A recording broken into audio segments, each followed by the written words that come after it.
And now we are being joined by the one and only Meathead in studio. We go from Fedor Emelianenko in studio to the man he'll be fighting on June 24th at Madison Square Garden at the Mecca. The one and only former New York Giant, because I feel like they're pushing that a lot this week. Yeah, makes sense.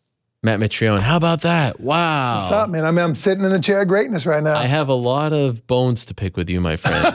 First of all, you're looking very svelte. I'm 270 pounds right now. 70? I have to cut a little bit. Wow. Is that normal? No, I'm a little heavier than what I normally am. Really? Like if I lift, I balloon up like a tick, and I was lifting for a little bit. Like I was pulling crazy. I was lifting with Purdue University strength conditioning coach, Dominic Reno. Okay. And so he had me lifting for a little while, doing a whole bunch of hip explosiveness stuff, a lot of lower body stuff. And then once I got like 280 pounds, I was like, dude, I can't lift anymore. Mm-hmm. And then we started doing our cardio. And then I've been smoking these Tabatas on 20 seconds on, 10 seconds off. What's a Tabata? It's a 20 second on, 10 second off interval on an Aerodyne bike. Okay. And you do, we did 3 sets, 2 sets of 8 and then 1 set of 6. Oh. And it was just a miserable experience. So, okay, so it's kind of a trip because, like, I don't know, were you here when Fedor was here? Yeah, I just saw him in the hallway. Like, but did you see any of the interview at all? A little bit. I heard a little bit. But. It's just because, like, he's stoic, right? Yeah. And you're just kind of fun. So I feel like, okay, we got through that. Yeah. It's a familiar face, you know, a smiley guy. But I have to say, I sent you a text maybe on Friday, and I said, you know what? I'm really happy that you're coming in today because this is our first day, new set, big fancy, part of the show. Thank you. Great. You like it? Yeah, I do. What do you think? Your window, I think it looks absolutely fantastic. I think that I love all your pictures. Everything looks fantastic in it. That's awesome. I like it a lot. That's my favorite MMA picture of all time. Mayhem bowing over Kazushi Sakuraba. That's fantastic. Esther Lynn took that. But I sent you a text and I was like, you know, this is really cool, big part of the show. Didn't get a reply. You want to know the honest guy's truth? I have been very, very disciplined about being in my hole lately. Okay. So like texts, like whether it's only people I really respond to are my training partners when they text me. That's it. So you saw the text, but chose to ignore it. Yeah, I screened your text. That's what I did. Wow. Yeah. Are you happy to be here? I'm extremely happy to be here. I feel fortunate. I feel like really it feels like we're all grown up. You saw that studio there with your son doing. Do you remember? Like this is a real studio now. This is a real thing. It doesn't look like your porch on your backyard. Right. Kind of thing. Used to do the Mitrione Minute, of course, for many years on this program, and you actually somehow got me in trouble more than, I mean, okay, maybe the Fallon Fox thing was a little, but like, remember with Tito? Tito stopped talking to me. That was right. Now you guys are boys. Yeah, Tito's my dude now. What is up? You know, I mean, hey, man, this is the way the worm turns. Things happen, baby. Do you still talk to McCorkle? Because I feel like here you are, MSG co-main event, and like, what's he doing? I haven't seen Corky in a while, but Why? we no reason. It's just that he lives in Indianapolis and I live at Purdue, which is 75 miles away. Okay. And he doesn't really train that much anymore, and that's pretty much like the only reason why I go to Indianapolis is to train and I go back home. So I haven't really seen him, but we're cool. I have no issues with him at all. Okay. He might have issues with me. I don't think so. Wow. When's the last time you spoke to him? I think we talked on the phone just a little bit ago, but I mean, everything's fine. I'm just joking around about it. No beef? Everything's good. No beef. Not that I know of. Be a nice touch if he walked you out for this fight. I think he might. He shows up. You say his name. Yeah, that's right. He's like Candyman. Text you within 10 seconds right now that I mentioned. There's like a bat signal. So, of course, I know you said this, you know, like right before the interview, like, oh, I can't wait for the questions about the kidney. But I would be remiss if I don't ask you. For sure. Especially because I went through it myself. Yeah. Not quite to your extent. But are we okay? Do we feel hydrated? Do we feel any pains in the back? Are we okay? No, I'm 100% solid. And that's another reason why I worked with, I went back to a nutritional plan that I went with from John Berardi as a PhD, precision nutrition.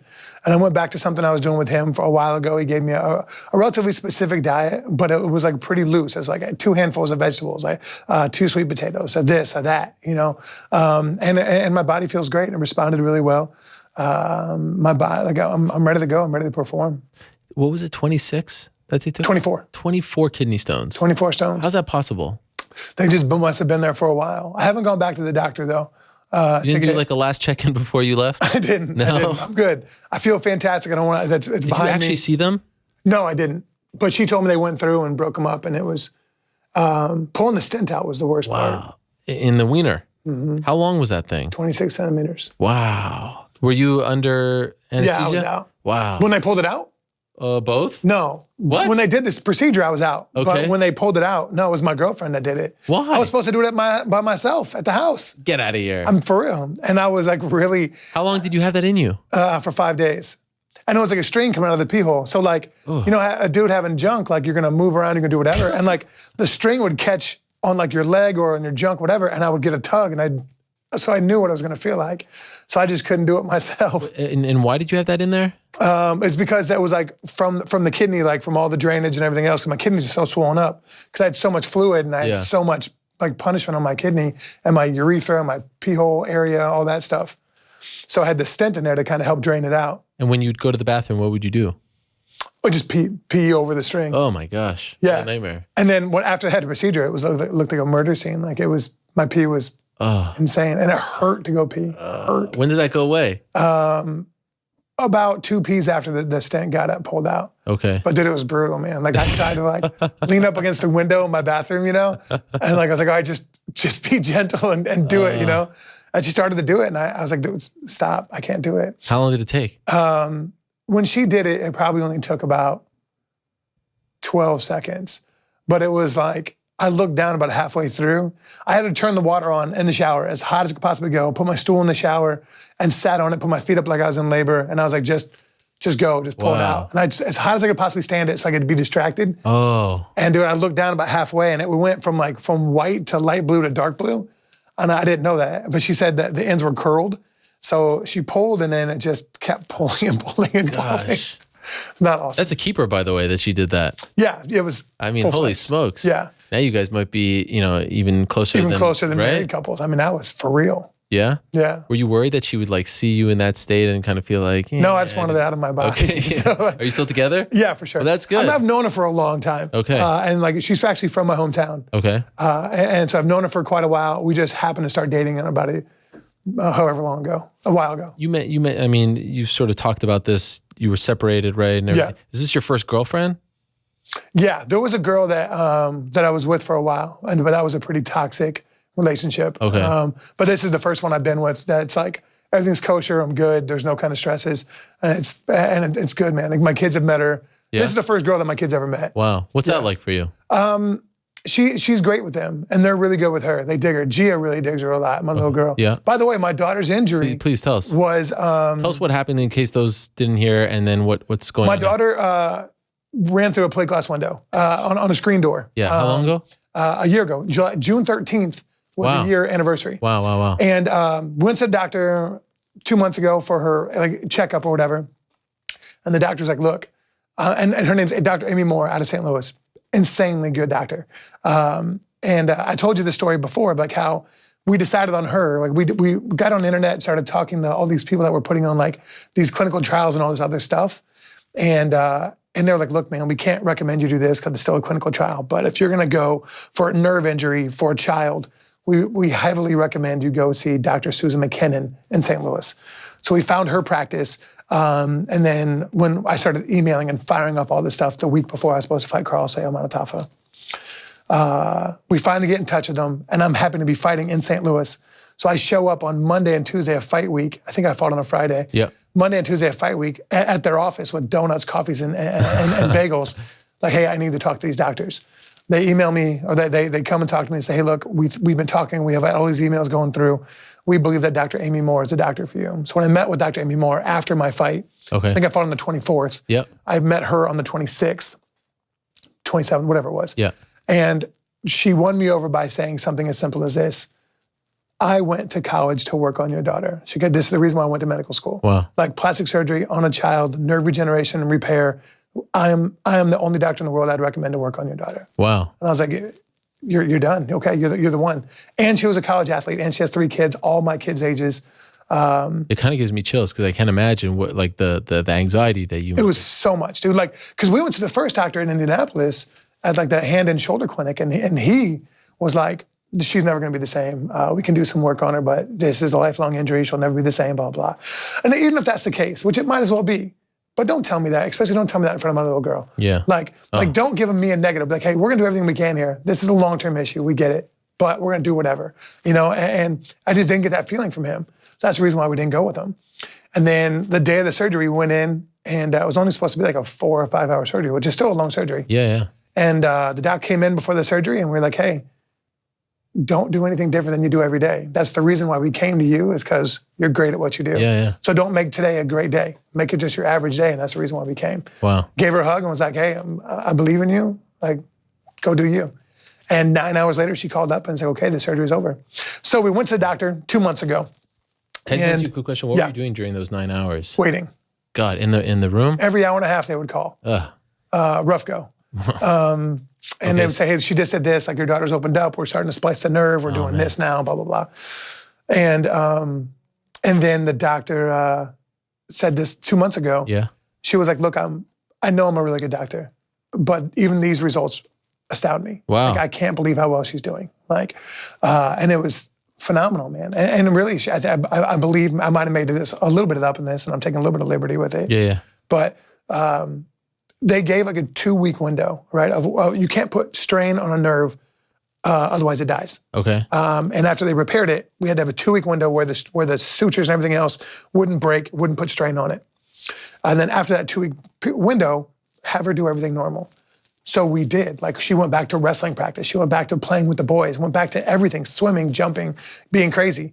And now her hand is damn near normal. Wow. Like, there's things that she can't do yet. Like, she can't like touch her forefinger to her ring finger, or touch her like these, like this. She can do this here, but she still can't do that.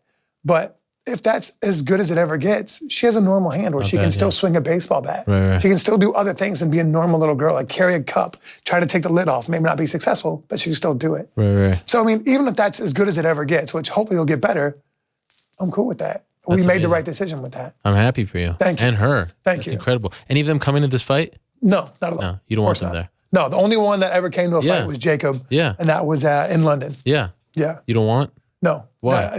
No girlfriends, no exes, no kids.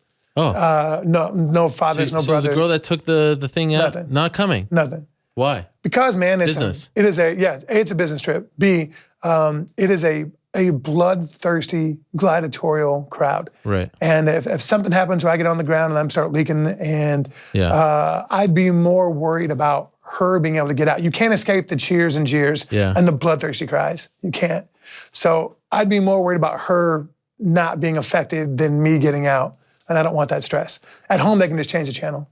So let me ask you this. At the beginning of the show, I wanted to mention this, and I feel very bad that I didn't, but it kind of got off to a rocky start, and we had the new stadium, and there's a lot going on. Happy Father's Day. I appreciate that. Same to you, my man. Yeah. You may have heard that Tim Hague, the former UFC fighter, passed away, right? I'm really upset by that, man. I actually tried to, boxing match. Yeah. Complications, injuries, brain, and yesterday it was reported. We have the information on our site if you want to read about it. How do you react to that? I mean, this is a guy you never fought, Tim Hague, but you were. I did fight Tim Hague. You did fight. He was Tim my Hague. fourth fight. Of course. I had to fight for the troops. Yes. The picture they put up of him flexing is at the fight for the troops. Yes. How do you react to this? I have a lot on my mind about that. I texted his number afterwards, and I'll tell you what I said, just because it really threw me off. And the person who has his number now responded. When's the last time you spoke to him? Prior to this?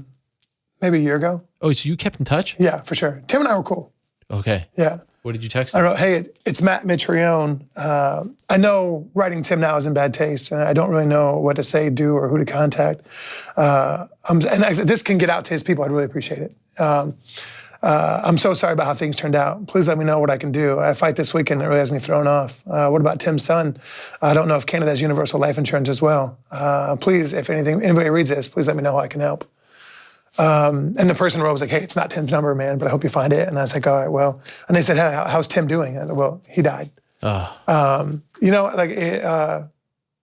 It sucks, man. It's, and I heard about a post he made on Facebook about like, he just wants to get some money so we can have a great Father's Day with this kid. Like, dude, it sucks, man. There's no easy way to sugarcoat it. It's a horrible situation. I know how proud he was of his son. I know how proud he was to be a father. He was a really good dude. And I mean, it just sucks, dude. Like, I freely make the comment that we deserve to get paid as well as we command or should be paid, because we take the chance of never leaving that cage the same ever again every time we walk in it. And this is exactly the scenario I'm talking about. Whether you, God forbid, you die from a situation like this, or you lose use of something because of an impact or an injury or whatever the situation is, we deserve to have financial security for something like that. We deserve that if you ever fought in the UFC and something like this happens, that there needs to be some kind of life insurance that's put into it. Like this should be a massive call for unionization. Like, hey, look, what the hell's going to happen with Tim? What's going to happen with this 10-year-old son? Or I have no idea how old he is. I think he's around 10, 11, something like that. Like, what's going to happen with him? Is he nowadays stuck like Chuck? Oh, Tim had a mortgage in this. Oh, by the way, you guys owe this much money or we're going to take this away. Is that what's going to happen now? Like, what do you do? Just sucks, man. It's horrible. Unequivocally, this is the biggest fight of your life coming up, and now you hear this news, and it's a friend. And I know it's not MMA; it was a boxing match, but in this case, it's all the same. How do you react to that? Like, because I didn't know Tim personally. I've met him and interviewed him, but not like you. Mm-hmm. To me, you when you hear this, you're like, what are we doing? There's a part of you that says that, right? Like, this is kind of crazy. How do you react to it? Man, it's hard. It's a very, very difficult thing. Like, maybe if I didn't fight him, I'd be like, damn, that sucks, man. But like, now that I fought him, I knew him. Yeah. On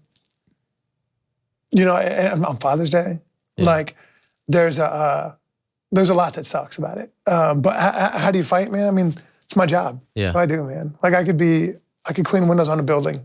I could, God knows. So you didn't have a moment where you were like, God willing. Yes, God's will. You didn't have a moment where you were like, screw this? No, this is my paycheck. This is what I do.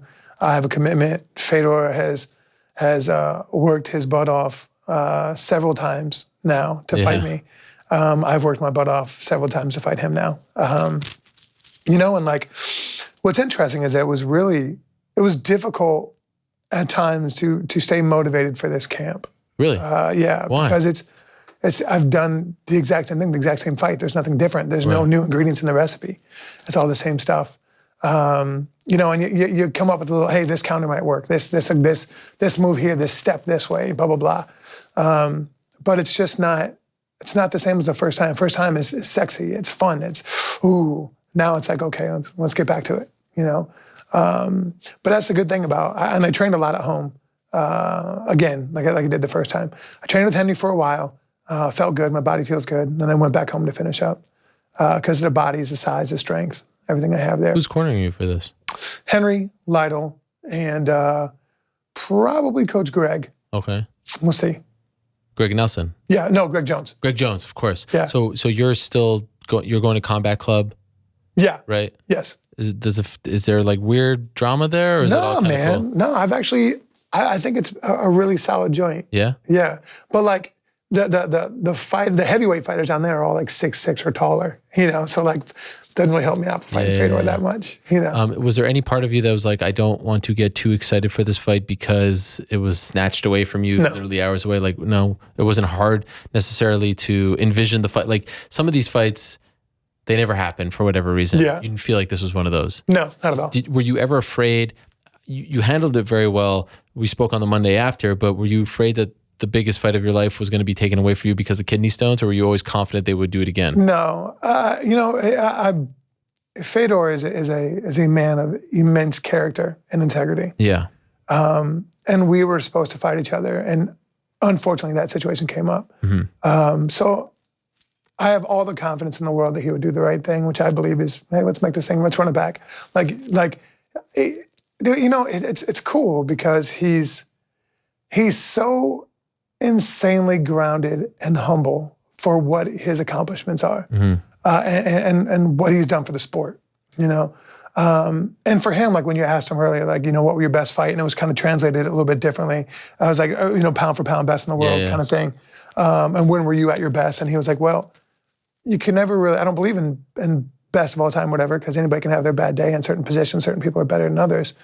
And like when I first heard some of those answers, I always wondered, like, is that legit or is that just a canned answer? Like, is he really good at PR? And the more I've gotten to know him just from being around him and seeing more about him, like, he's genuinely just a really good dude. It's legit. Yeah. It is legit. And that's cool, man. He has a lot of my respect, a lot. But like I said in another interview, like some people ask me, hey, will that affect you fighting him because he's such a legend or whatever else? And my answer is no, because I grew up emulating Barry Sanders and Reggie White and Michael Strahan. Like I didn't grow up emulating fighters. So I understand who he is, and I understand his relevance, but it doesn't affect me like that. Like there's no fighter I fight that would have that kind of awe kind of feeling. And if I would, it'd be Fedor, and I don't. You guys quickly cross paths here. Did you say anything to him? Yeah, man. Just like shook his hand. Hey, man, what's up? And he's like, oh, like he and I get along. We're cool. Yeah.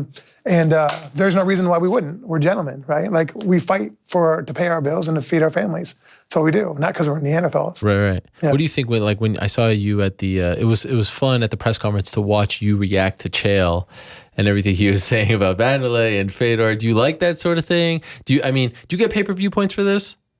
Perhaps. Go. Why is everyone so afraid? Now, let me ask you. In the NFL, I know exactly how much player X makes. But why is everything so? That's not true.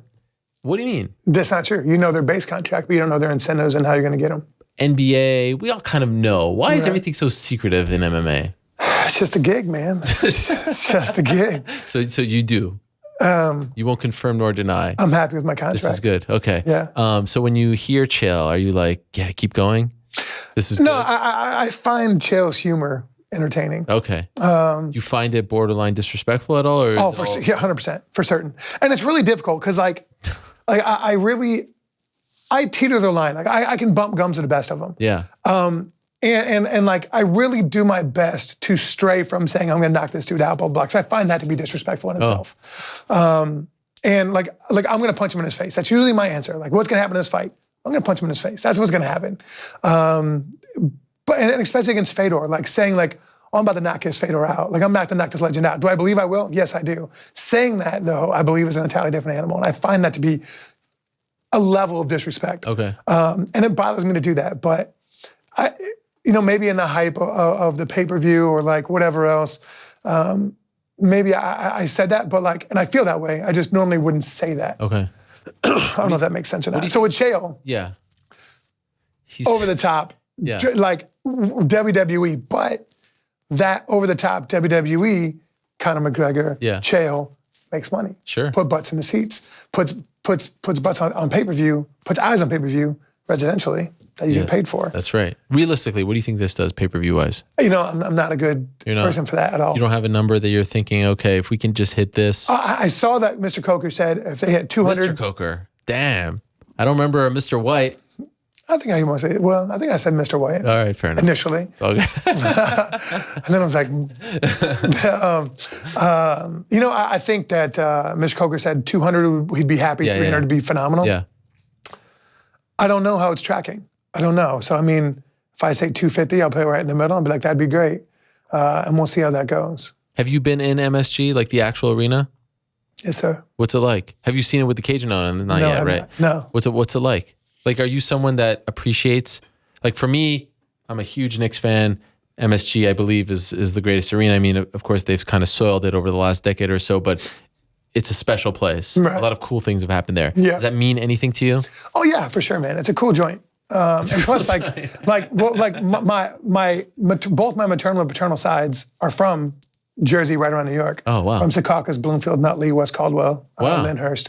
So they're all from there. No, I was born in Illinois. Oh, okay. I was born in Bloomington, Illinois. But they're both from here? Yeah. Wow. All my extended family is. Okay. All of it is.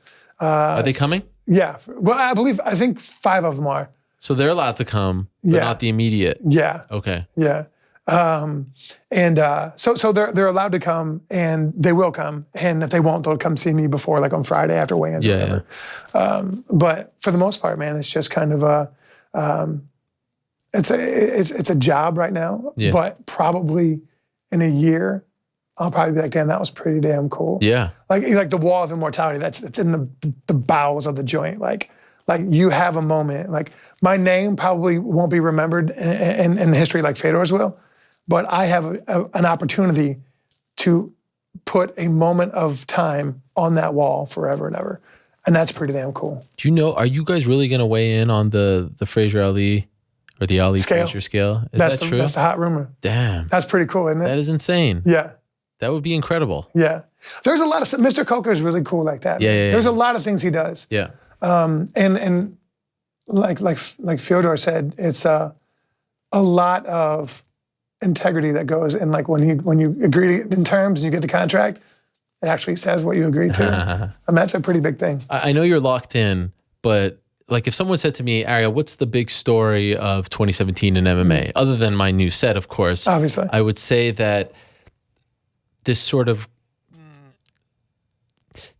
like 2 years ago, if someone was at a UFC media day and said anything remotely negative towards the UFC, it was like, that was gigantic news. Now it's like, you know, who's next? Getting escorted out. No, I don't mean a reporter. I mean a fighter. Yeah. You know, like Musasi in Buffalo talking about like pay me and God, he's so funny. all this stuff. I love the turn Musasi done. Oh, it's amazing. But like, every week almost, Quinta and Anderson. So, you know, someone comes out and there's like this growing discontent. And I think it's a very sort of involved thing, but I think part of it is because of the sale and the $4 billion and Reebok, all this stuff and more. My question to you is, I know you're very locked in, but do you follow any of this stuff and say, golly, I made the right choice? I am so happy. Oh, I follow everything. Okay. When it comes to business and money, I follow everything. Okay. Yeah, 100% I do. I say. No doubts whatsoever. No doubt. I 100% made the right decision. Okay. With what I will bring down in sponsor money alone, I made the right decision. Will you make more? Let's say that you were on the same, trajectory. I'll make more than I did in my fight purses. Your fight purses? Yeah. Then in the UFC. You'll make more in sponsorship for this fight than you made fight purses in the UFC. Mm-hmm. So that's sponsorship only, let alone what you're making in purse. Holy smokes. And how about, and this is kind of a silly question, but just for the record, sponsorship for this fight as opposed to your last sponsorship with Reebok when you fought Travis Brown? Silly question. What about pre-Reebok? I'm higher than pre-Reebok. Wow. Were you surprised to hear that Roy chose to take less for his debut? Take less sponsors. Yeah, take less sponsorship money. Because he wanted it cleaner. He basically said, I'm going to take a step back for this one and then get this one out of the way and then I'm going to go. No, that doesn't surprise me at all about Roy. Roy is a very unique individual. Yes, and he thinks for himself on a lot of different levels. Right. And he is extremely linear. Yeah. Right. You know what I'm saying? Calculated. That's what I was looking for. Right. It's very calculated. And that didn't surprise me one bit. Why do you think there is this growing discontent? To a degree. I'm not saying everyone. Yeah. But, I'm sure you heard some of the I feel like this chair is pushing me forward. It's pushing me to have great posture. Is your back hurting? No. I don't want you to get another one. No. I feel like I'm sitting perfectly postured. You look great. I'm very it's all part erect. of the new set. It is. You can't slouch in this place. You can't. You cannot. I'm actually slouching a lot. Yeah. But I've been sitting here for almost 4 hours. I had a friend of mine that back in the day when she would slouch, her mom would say bang, bang. And that would mean like she had to throw her elbows back like that. So here we go. There's my shout out. Bang, bang. So the retreat, I'm sure you read some of that stuff. The retreat, yeah. What do you make of all of this? Okay, so. Going on over there? So I've heard a lot of things. A lot of people love to tell me things. They do? Because I left. Okay. So I got a lot of stuff. And I don't want to say anything. I'll talk about it off mic. Because I don't know. I don't want to be any kind of situation of saying. Names. No, not people. Situations. With the UFC, with some finance stuff, with Conor, with a bunch of things that are going on that I've heard. So I don't want to just throw them out there because I don't know if they're true or not. Okay. I don't want to be that kind of gossip. Yeah. But I've heard a tremendous amount about stuff. And I think it's great. And I was asked the other day about with all these people openly talking about finances and everything else, which never happened 2 years ago. Great. Phenomenal. Does that mean that we're any closer? Yes. Does that mean that we are any closer to a union? Hell no. Absolutely not. Everybody is pissing on everybody else's feet. There's no way for everybody to get their egos out of the way and say, hey, look, let's do this. Let's all get together. And then let's fight this thing out after we get together. They won't do it. Too many egos are in the way, too many chefs in the kitchen, too many spoons in the broth, whatever the hell you want to say it.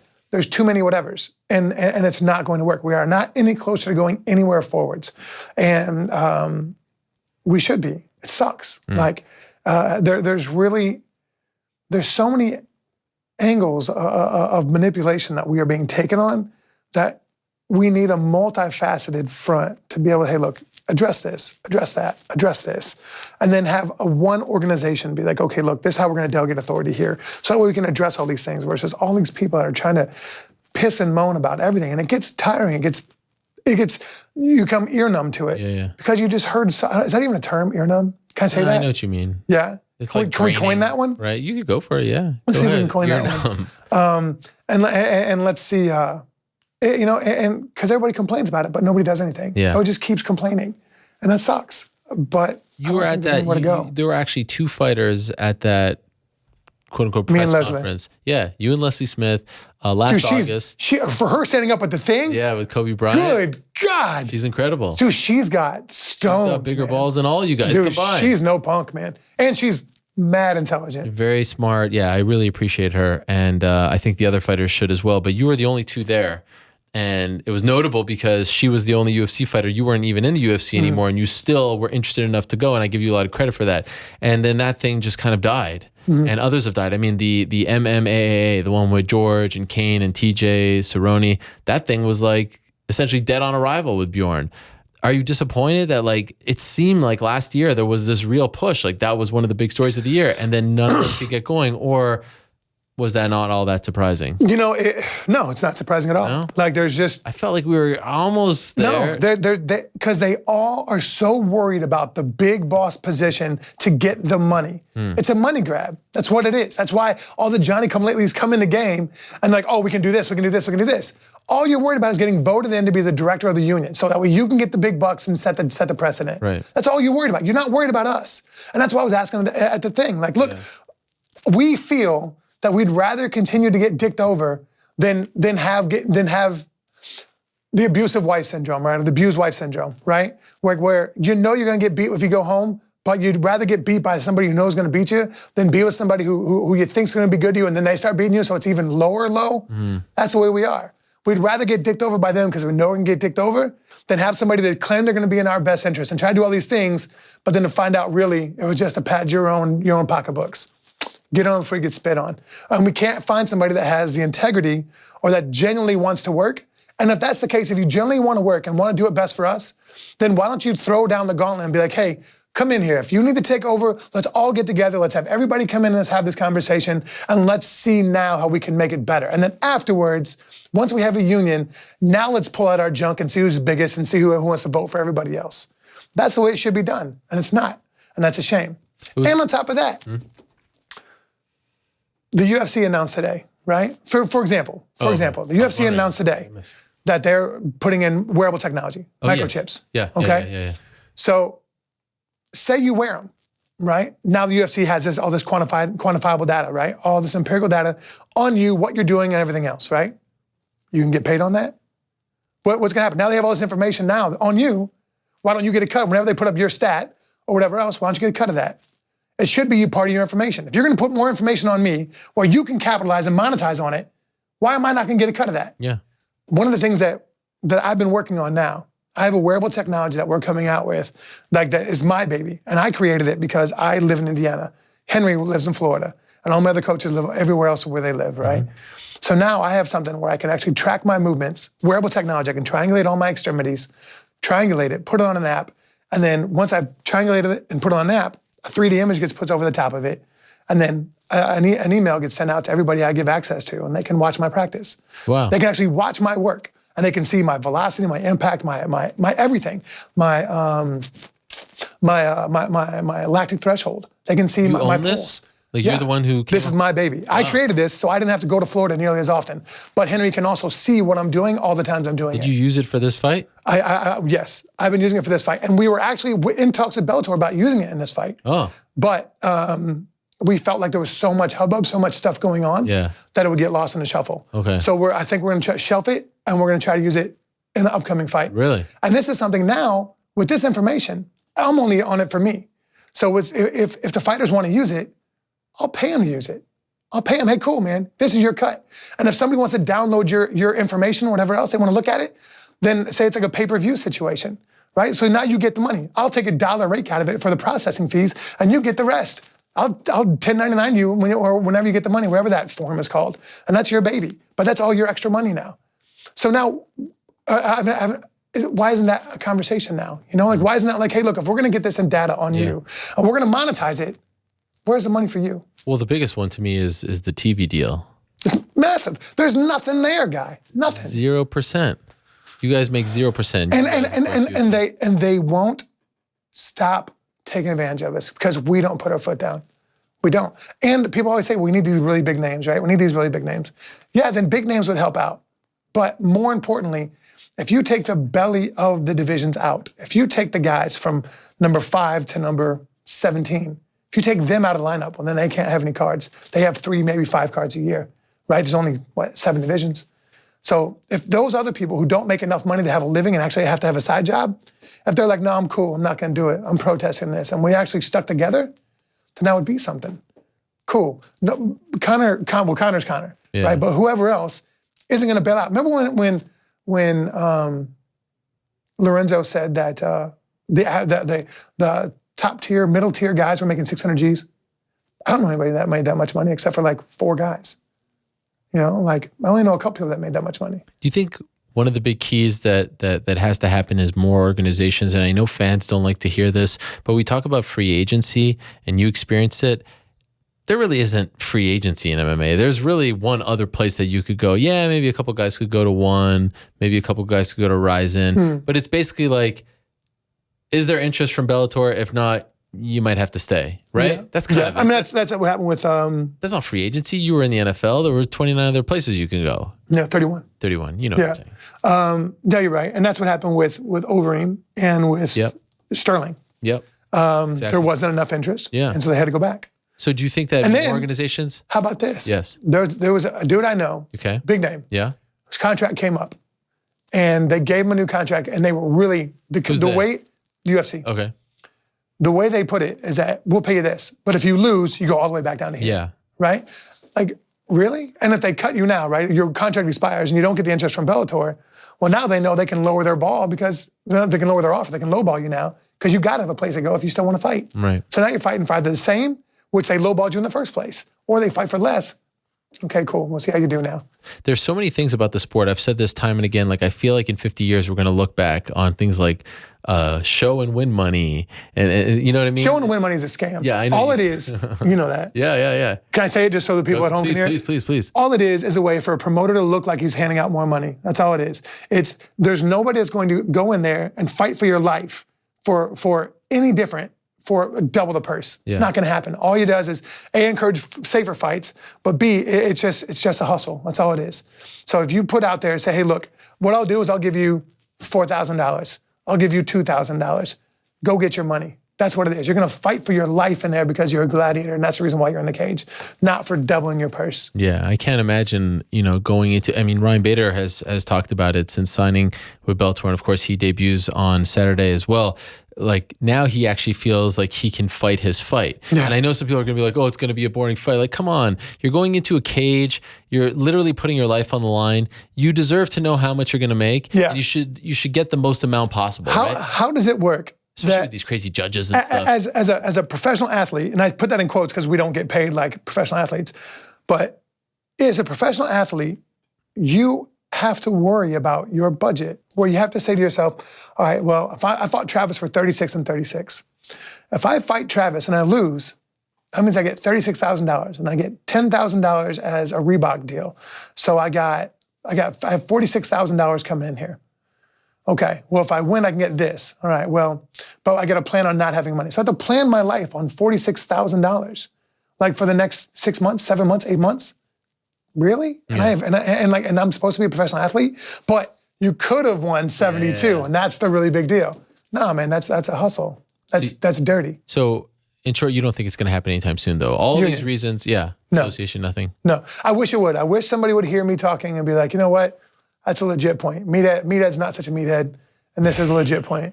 Do you dislike when people call you that? I find it funny where like trolls will be like, oh no, his name's Meathead. What do you expect? Yeah. Like when I'll clown people and I really enjoy trolling people on geography and geometry, right? And like saying like when somebody's talking about a country, I'm like, oh, well, I slept through geometry, so I don't know it, right? It's obviously geography. Okay. And and so I'll clown on that, and the people are like, God, stupid, your name's Meathead. I guess you don't know any better. Like, yeah, right on, dude. You're right. I don't know about that. So I get off on that. I enjoy that. But when people actually think that I'm not intelligent, I'm like, you actually don't know who I am. Do you still hear voices? Only the good ones. I'm kidding. Only the good ones. You ever watch that?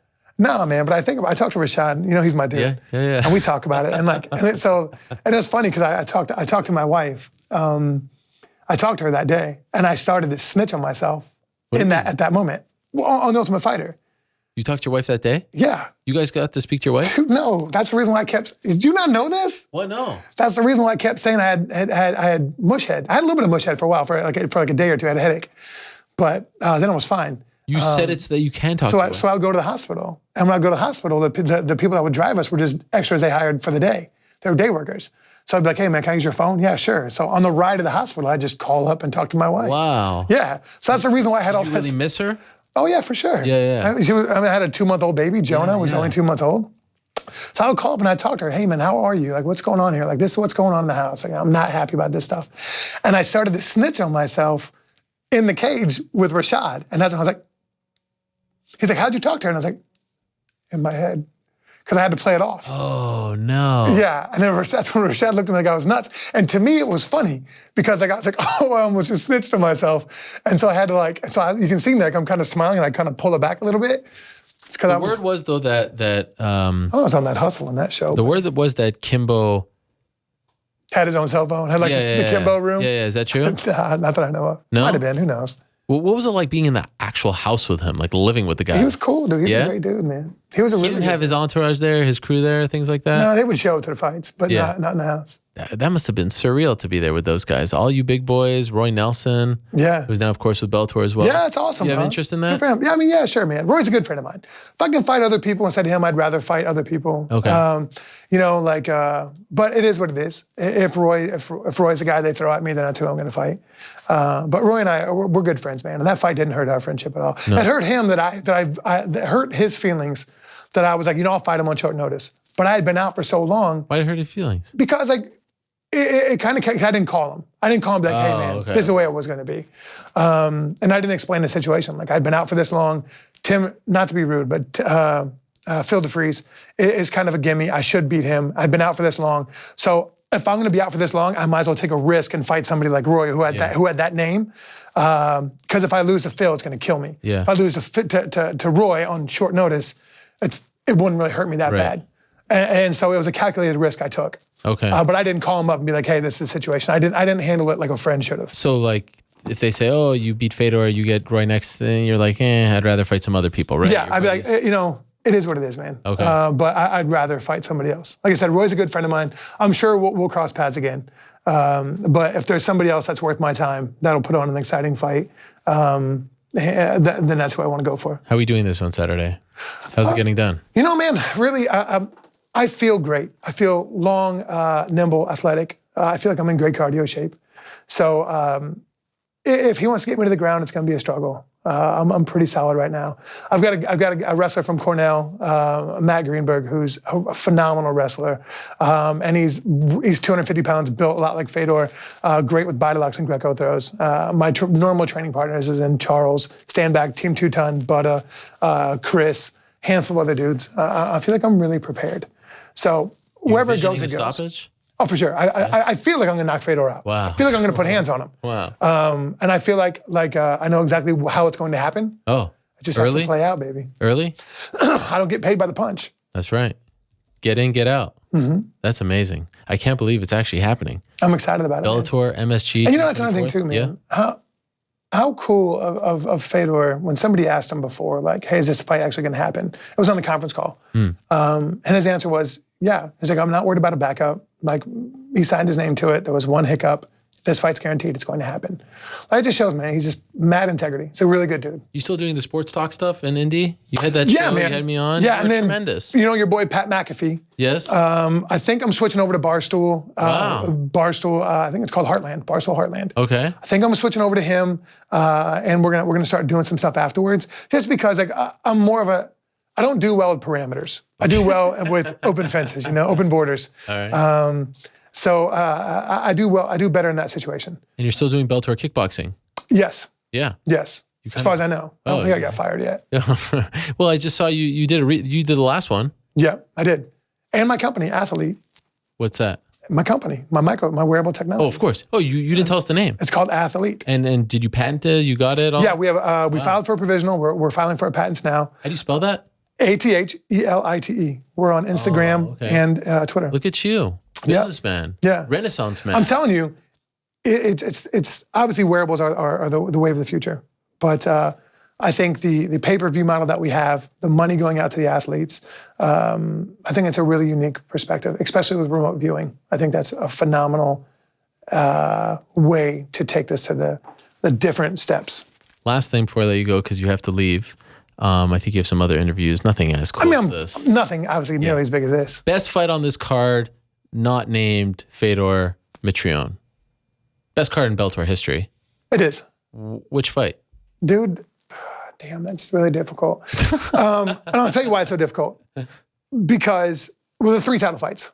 3 title fights, yeah. Michael Chandler is a flipping beast. Yeah. I mean, and Primus has something to prove. Yeah. And everybody's overlooking him. Yeah. I think that's going to be one hell of a fight. Okay. Larkin and Lima are tremendous. Good. Yeah. I if I had to pick, I might go Larkin just because he's been on a bigger stage, and the pressure might get to Lima, which I don't think it will. But if I'm making something up, that might be. That's the fight? Or are you making a prediction here? I think I'm making a prediction. And then, like you said about Bader, he's got guaranteed money now. Yeah. And so does Phil. And Phil's got title money. And Phil already lost to him before. I don't see anything safe. And Bader has mad power. So much power. And Phil is coming to his own right now. I don't know, dude. It's such a good card. Right. And how about for Bellator, dude, to put on 2 cards, 2 individual cards the same night in the same arena? Not just any arena. The arena. The arena. It's madness, man. I really like the Shinzo Machida, James Gallagher fight. That's going to be a great fight. That is a great fight. I totally forgot about that. I totally forgot. It's going to be Is that the swing bout? No, that's on Spike. Okay. Because there's a swing bout that's supposed to be kind of Also, Heather Hardy. Yeah, Heather. This is good stuff. Yeah, dude, Mr. Coker's really going hard, man. Mr. Coker. And let's not forget about Mr. Kogan.